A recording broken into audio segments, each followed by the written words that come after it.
আজ আমি বানাবো প্রভু জগন্নাথ দেবের 56 ভোগের মধ্যে একটি সেরা ভোগের রেসিপি কণিকা ভোগ। 250 গ্রাম মতো বাসমতি চাল নিয়ে ভালোভাবে ধুয়ে 1 ঘন্টার জন্য ভিজিয়ে রাখবেন।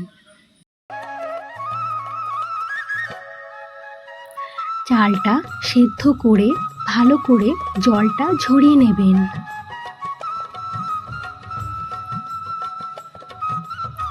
কড়াতে কিছুটা ঘি দিয়ে গরম হয়ে এলে 2 তেজপাতা ও গোটা গরম মশলা দিয়ে দেবেন।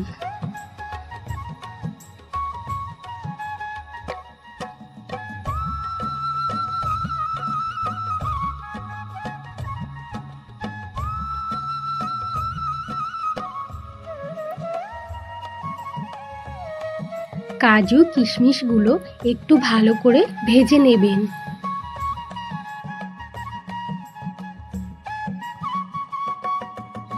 এক চামচ মতো আদা বাটা দিয়ে দেবেন।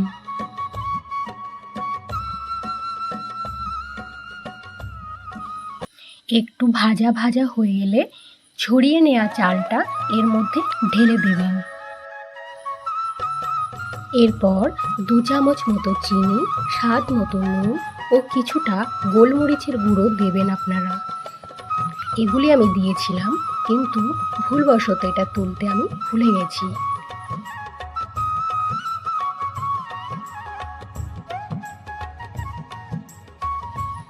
নামানোর আগে এলাচ গুঁড়ো ও ঘি দিয়ে নামিয়ে নেবেন।